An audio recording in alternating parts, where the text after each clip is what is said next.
अस्सलाम वालेकुम। इस लेक्चर में हम लेक्चर नंबर 27 डिस्कस करेंगे, जो कि हमारे पास है प्रूफ बाय कंट्राडिक्शन। तो पहले हमने डायरेक्ट प्रूफ पिछले लेक्चर में 25 में हमने डायरेक्ट प्रूफ किए। तो यहाँ पे हम प्रूफ बाय कंट्राडिक्शन और प्रूफ बाय कंट्रापोजिशन करेंगे। तो सबसे पहले प्रूफ बाय कंट्राडिक्शन कहते हैं। तो प्रूफ बाय कंट्राडिक्शन के लिए हमारे पास जो स्टेटमेंट होती है वो हमारे पास होती है negation of P implies Q equal होती है negation of negation P R Q. तो ये हमारे पास होती है, ठीक है। जैसे इसको याद रखने की ज़रूरत है। तो बाकी इसमें का तरीक़ाकार क्या होगा जी, हमने स्टेटमेंट को हमने सबसे पहले फॉल्स उसको हम सपोज कर लेंगे और उसके बाद हम उसको आगे प्रूव करेंगे कंट्राडिक्शन, और बाद हम कंक्लूड कर लेंगे जो हमने सपोज किया था वो हमारे पास गलत आ जाएगा। तो हम सपोज हमारा जो सपोज था वो गलत आ गया, तो हमारी जो स्टेटमेंट थी वो लाजिम बात है ट्रू आ जाएगी। तो अब यहाँ पे एग्जाम्पल की मदद से मैं आपको समझाता हूँ तो आपको मज़ीद क्लेरिफाई हो जाएगा। तो हमारे पास ये क्वेश्चन है, ये एक्चुअली थ्योरम में ये क्वेश्चन है, there is no greatest integer. तो ये हमारे पास मतलब ये है कि हमारे पास कोई भी बड़े से बड़ा इंटीजर नहीं है। तो इसको हम उलट सपोज कर लेते हैं। हम सपोज कर लेते हैं कि हमारे पास सबसे बड़ा एक इंटीजर है n, ठीक है। सबसे बड़ा इंटीजर है n, और जो तमाम इंटीजर n के लिए हम लिख लेते हैं जो हमारे पास n जो है इंटीजर है वो तमाम उन इंटीजर से बड़ा इंटीजर है। तो अब हमने एक इंटीजर ले लिया m हमने ले लिया n+1। n तो हमारे पास इंटीजर है और 1 भी हमारे पास इंटीजर है। तो दोनों इंटीजर मिलके ये भी हम हमारे पास एक इंटीजर बना लेंगे। तो ये m हमारे पास एक इंटीजर बन गया।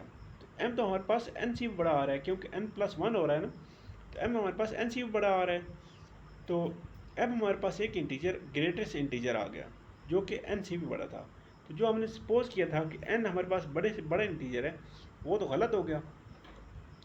तो हमारे पास ये हम जो सपोज किया था ये तो गलत हो गया। तो हम कह सकते हैं हमारे पास एक कंट्राडिक्शन आ गई है, ठीक है। जो हमने सपोज किया था वो गलत था। हमने सपोज किया था कि n हमारे पास ग्रेटेस्ट इंटीजर है, तो ये हमारे पास बात गलत हो गई। तो हम कह सकते हैं कि हमारे पास कोई भी ग्रेटेस्ट इंटीजर नहीं है। आगे एग्जांपल में क्या कह रहे हैं जी, give by prove by contradiction that n square is even integer then n is an even integer. तो एक कंट्राडिक्शन की मदद से हमें प्रूव करना है अगर n स्क्वायर हमारे पास इवन इंटीजर है तो n हमारे पास इवन इंटीजर होगा। तो हमने सपोज कर लिया n स्क्वायर तो हमारे पास एक इवन इंटीजर है, लेकिन n हमारे पास जो है वो इवन इंटीजर नहीं है। हमने उसके उलट सपोज कर लिया है। हमने सपोज कर लिया n हमारे पास आड है, तो n को हमने आड लिख लिया। आड को हम ऐसे लिखते हैं, पिछले लेक्चर में हम ये चीज़ डिस्कस करके आ चुके हैं। तो n का स्केयर लिया, हमारे पास इस चीज़ का स्केयर आ गया, तो ये हमारे पास आ जाएगा 4k का स्केयर प्लस 4k प्लस 1। तो यहाँ से हमारे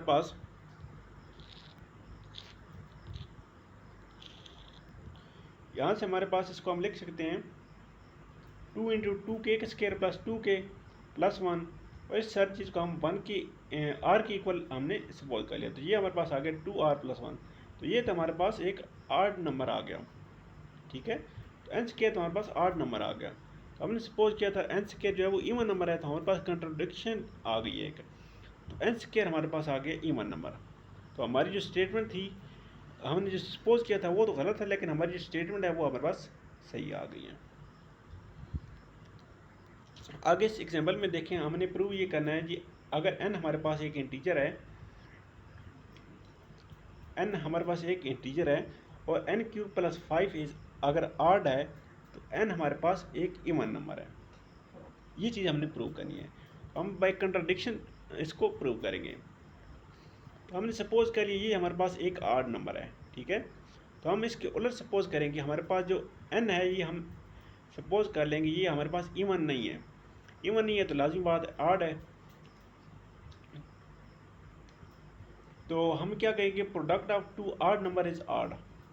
तो ये तो हम पता है 2 आड नंबर का प्रोडक्ट जो है वो आड नंबर होता है। तो n स्क्वायर क्या है, n स्क्वायर ये हमारे पास है n इंटू n, तो ये तो हमारे पास आड नंबर आ गया। तो n³ है वो भी आड नंबर आ गया। तो हम क्या कह सकते हैं 5 इक्वल आ गया n cube plus 5 minus n cube, ठीक है। लेकिन ये तो हमारे पास कह रही एक इवन नंबर है, तो ये हमारे पास एक कंट्राडिक्शन आ गई है। तो हमारी जो सपोजिशन थी हमारे पास n क्यूब प्लस 5 ये हमारे पास, और n क्यूब प्लस 5 और n हमने जो सपोज किया था ये दोनों ऑड है, ये हमारे पास रॉन्ग हो गई है। तो हमारी जो स्टेटमेंट थी ये वाली ये हमारे पास ट्रू आ गई है। आगे इस एग्जांपल में हमने शो ये करना है कि बाय कंट्राडिक्शन हमने शो ये करना है, अगर n हमारे पास n और m हमारे पास ऑड इंटीजर हों तो इन दोनों को जब हम ऐड करेंगे तो ये हमारे पास इवन इंटीजर होंगे। n और m हमने कोई ऑड इंटीजर ले लिया और हम बाय कंट्राडिक्शन कह रहे हैं ना, तो हम n प्लस m को हम क्या कहेंगे, ये हमारे पास इवन नहीं है, हमने उलट सपोज करना है ना। तो ये इवन नहीं है तो ये लाजमी बात है ऑड है, तो n को हमने ऑड ले लिया, m को हमने ऑड लिया, तो हम ये क्या कहते हैं, ये हमारे पास ये जो है ये ऑड है। तो m प्लस n को हमने लिया तो ये चीज़ आ गई, तो ये हमारे पास सिंप्लीफाई करके ये आ गया, तो ये हमारे पास कॉमन फैक्टर एक 2 आ गया। कॉमन फैक्टर 2 आ गया तो इसका मतलब ये जो चीज़ आ गई n प्लस m ये हमारे पास इवन नंबर आ गई। तो हमारी जो कंट्राडिक्शन थी वो हमारे पास उलट हो गई है। तो हमारी जो ये जो स्टेटमेंट थी क्वेश्चन ये हमारे पास ट्रू साबित हो गई है। आगे एक थ्योरम है जी, the sum of any rational number and irrational number is irrational, ठीक है। तो हम इसको कंट्राडिक्शन की मदद से प्रूव करेंगे। आर हमने ले लिया एक इरेशनल नंबर और एस हमने एक रैशनल नंबर ले लिया, और हमने सपोज क्या किया आर प्लस एस जो है वो इरेशनल नंबर है। आर हमारे पास ये चीज़ आ गई और आर प्लस एस को हमने सी बाई डी का लिया, तो यहाँ से हम एस की वैल्यू फाइंड करेंगे।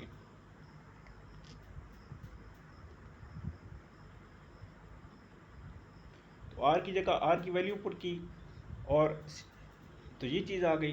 तो यहाँ से हमने एस की वैल्यू फाइंड की जो क्या आ गई b c minus a d और बी डी। तो ये तो हमारे पास तमाम बी सी और ए डी ये तमाम हमारे पास इंटीजर हैं। तो जो इंटीजर का जो प्रोडक्ट और डिफरेंस होता है वो हमारे पास इंटीजर ही होते हैं। तो ये तो हमारे पास एक रैशनल नंबर आ गया। तो हमारी जो सपोजिशन थी वो हमारे पास रॉन्ग आ गई है, ठीक है। तो इस तरह हम प्रूव करते हैं बाय कंट्राडिक्शन की मदद से। आगे यहाँ पे हमने प्रूव करना है जी √2 जो है वो इरेशनल नंबर है। तो हमने सपोज कर लिया जो √2 है वो रैशनल नंबर है। तो अगर वो रैशनल नंबर है तो उसको हम लिख सकते हैं m बाई n की शक्ल में, ठीक है। अगर उसको हमने रैशनल नंबर सपोज किया तो उसको हम लिख सकते हैं m बाई n की शक्ल में। दोनों साइड पे स्केयर लिया तो ये चीज़ आ गई, तो m का स्केयर इक्वल आ गया 2n के स्केयर के। तो ये तो हमारे पास एक इवन नंबर आ गया। m जो है वो हमारे पास एक इवन नंबर आ गया 2 के, क्योंकि यहाँ पे एक कॉमन फैक्टर इन्वॉल्व हो रहा है ना, 2 कॉमन फैक्टर आ जाए तो ये m जो है वो हमारे पास इवन नंबर आ गया। m स्केयर इवन है तो लाजमी बात है m भी इवन है। तो जब m इवन है तो m को हम लिख सकते हैं 2 के इक्वल। m हमने सपोज हमारे पास आ गया ना इवन नंबर, तो m को हम लिख सकते हैं 2 के इक्वल। तो m की जगह हमने 2 के लिखा तो हमारे पास n का स्केयर जो है वो इक्वल आ गया 2 के स्केयर के। तो n स्केयर ही हमारे पास एक इवन नंबर आ गया। जब n स्केयर इवन है तो लाजिम बात है n भी इवन है। तो हमारे पास m भी इवन आ गया, n भी इवन आ गया। तो m और m दोनों इवन नंबर हैं, तो दोनों इवन नंबर का जो हमारे पास नंबर बनता है वो हमारे पास रैशनल नंबर नहीं हो सकता। इनमें हमारे पास 2 कॉमन फैक्टर आ जाता है। तो इस एग्जांपल में हमारे पास है जी prove by contradiction that 6 - 7 √2 is irrational. तो इसको भी हम सेम उन्हीं लाइन से प्रूव करेंगे, तो आप इसको खुद प्रूव कर सकते हैं। आगे इस एग्जांपल में हमारे पास है जी prove for any integer a and any prime number p। If p divide a then p does not divide a + 1। अगर p एक नंबर a को डिवाइड करता है तो p a से अगले नंबर को डिवाइड नहीं करेगा। तो हमने सपोज कर लिए हमारे पास एक इंटीजर a है और एक हमारे पास प्राइम नंबर है p, और p डिवाइड करता है a को और p डिवाइड करेगा a + 1 को। हमने उसके उलट सपोज कर लिए, ठीक है। तो a को हम लिख सकते हैं p डॉट r, a+1 को हम लिख लिया p डॉट एस के। तो यहाँ पे हमने 1 की इक्वल सपोज किया, क्योंकि 1 हमारे पास प्राइम नंबर नहीं होगा। तो 1 की इक्वल सपोज किया, तो 1 की इक्वल आ गया हमारे पास a+1 -1। तो ये हमारे पास 1 की इक्वल आ जाता है ना।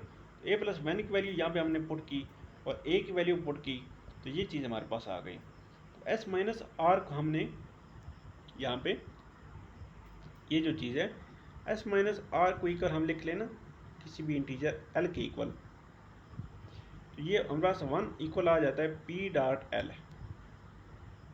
ठीक है, तो p तो ये वो 1 को डिवाइड करने लग जाता है। तो हमारी जो कंट्राडिक्शन है वो हमारे पास कंट्राडिक्शन आ गई है। तो हमारी जो स्टेटमेंट है वो हमारे पास ट्रू हो गई है। फिर अगर p a को डिवाइड करेगा तो p a+1 को डिवाइड नहीं करेगा। अब यहाँ में प्रूव करना है √2 प्लस जो 3 है वो इरेशनल नंबर है। तो इसको आप खुद प्रूव कर सकते हैं, सेम उसी तरह प्रूव करने जिस तरह हम पहले प्रूव करते आ रहे हैं। तो यहाँ पे आपने याद रखना है कि the sum of two irrational number need not to be irrational. कभी वो इरेशनल नंबर हो सकता है, कभी इरेशनल नंबर हो सकता है, लाजिम बात नहीं है कोई इरेशनल नंबर हो। आगे हमारे पास एक थ्योरम है जी, हमारे पास set of prime number is infinite. तो इसको बाय कंट्राडिक्शन हम प्रूव करेंगे। हमने सपोज कर लिया जो सेट ऑफ प्राइम नंबर है वो हमारे पास फाइनाइट नंबर है। P1 पहला प्राइम नंबर हमारे पास 2 आता है, सेकंड प्राइम नंबर हमारे पास 3 आता है, थर्ड प्राइम नंबर हमारे पास 5 आता है, देन 7 आता है, इस तरह की चलते चलते Pn आता है। तो Pn तक हमने सपोज कर लिया ये हमारे पास फाइनाइट नंबर है। तो हमने कोई भी इंटीजर n ले लिया जो हमारे पास तमाम प्राइम नंबर का प्रोडक्ट +1 होगा। तो n ग्रेटर देन 1 है, ठीक है। तो हमारे पास एक नंबर p आ गया जो इन तमाम नंबर को डिवाइड करता है, ठीक है। तो अगर p इन तमाम नंबर को डिवाइड करता है तो p इन तमाम नंबर में अगर +1 ऐड कर लें तो इनको डिवाइड नहीं करेगा। ये हम पिछले एग्जाम्पल में करके आ चुके हैं। तो p हमारे पास n को डिवाइड नहीं करेगा। जब p n को डिवाइड करेगा तो p n+1 को डिवाइड नहीं करेगा। तो ये हमारे पास एक कंट्राडिक्शन आ गई। तो हमारी जो सपोजिशन थी वो गलत हो गई। तो हमारी जो थ्योरम था वो हमारे पास ट्रू आ गया। आगे जी एक प्रूव बाय कंट्रापोजिशन। प्रूव बाय कंट्रापोजिशन एक बहुत ही आसान सी चीज़ है। इसमें हम क्या करते हैं, इसमें हमारे पास एक स्टेटमेंट होती है P इम्प्लाइज Q। तो P इम्प्लाइज Q ट्रू कब होता है, तो इसमें हम निगेशन ले लेते हैं, ठीक है। तो negation of Q implies negation of P को हम ट्रू करते हैं, तो हम कहते हैं P इम्प्लाइज Q जो है वो हमारे पास ट्रू हो गया है। इसको हम कैसे स्टेट करते हैं, express the statement in form of P and Q। P and Q की शक्ल में हम दो स्टेटमेंट को ले लेते हैं और इन स्टेटमेंट को हम लिखते हैं contrapositive of negation of Q then negation of P। और हम कंट्रापोजिटिव की मदद से इसको प्रूव करते हैं। एग्जाम्पल की मदद से मैं आपको इसको मज़ीद समझाता हूँ। तो हमने यहाँ पे प्रूव करना है जो फॉर ऑल इंटीजर n के जो है वो इवन है, तो n जो है वो नंबर इवन है, ठीक है। तो by contrapositive of given statement is if n is not even, n को हमारे पास इवन है ना, तो यहाँ पे ये वाली स्टेटमेंट जो है ये हमारे पास मान रही है P इम्प्लाइज Q। P हमारे पास स्टेटमेंट है n स्क्वायर इज इवन और Q हमारे पास है n इज इवन। तो यहाँ पर ये वाली जो स्टेटमेंट हमारे पास मान रही है negation of Q implies negation of P। तो यहाँ पे निगेशन ऑफ Q क्या चीज़ है, निगेशन ऑफ Q हमारे पास आ गई, Q हमारे पास है ना n इज इवन, तो निगेशन ऑफ Q आ गई n is not even implies. तो P हमारे पास है n इज इवन, तो निगेशन ऑफ P आ गई n इज नॉट इवन। तो ये चीज़ हमें कर लेनी है इस तरह। तो इसको आगे हम लेके चलेंगे which disprove by contrapositive directly if n is odd. तो अगर हम n को ऑड लिख लें तो n तो हमारे पास ये चीज़ आ जाती है। तो n का हम स्केयर लेते हैं, तो इस चीज़ का स्केयर इक्वल आ जाता है 2r + 1 के। तो ये तो हमारे पास 8 नंबर आ गया, ठीक है। लेकिन ये तो हमने सपोज किया था ये इवन नंबर है, तो ये हमारे पास उलट आ गया है। तो हमारी ये जो स्टेटमेंट, ये वाली जो स्टेटमेंट थी, ये हमारे पास इसका मतलब है ट्रू आ गई है। आगे से एग्जांपल में देखें, हमारे पास है जी प्रूव इफ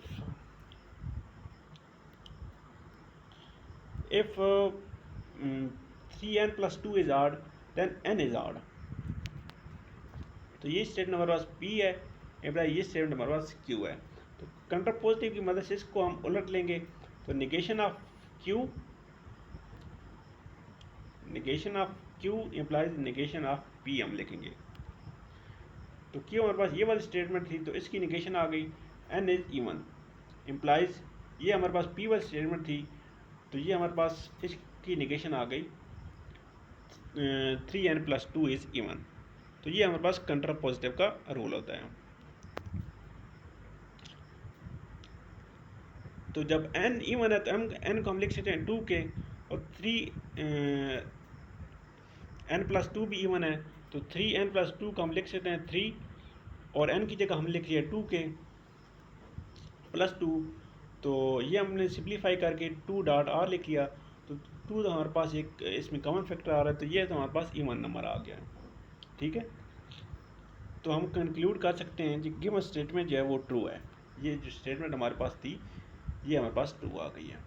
तो बाकी भी सेम इसी तरह के प्रूव हैं, वो आप खुद कर सकते हैं। बड़ा आसान सा ये लेक्चर था, तो इसके क्वेश्चन जब आप खुद करेंगे तो आपको तब तक समझ आएगी। जब तक आप इसके क्वेश्चन खुद नहीं करेंगे तो आपको ये चीज़ समझ आने वाली नहीं है। तो लेक्चर नंबर 27 नेक्स्ट वीडियो में कवर करेंगे। यहाँ तक देखने के लिए थैंक यू। अल्लाह हाफ़िज़।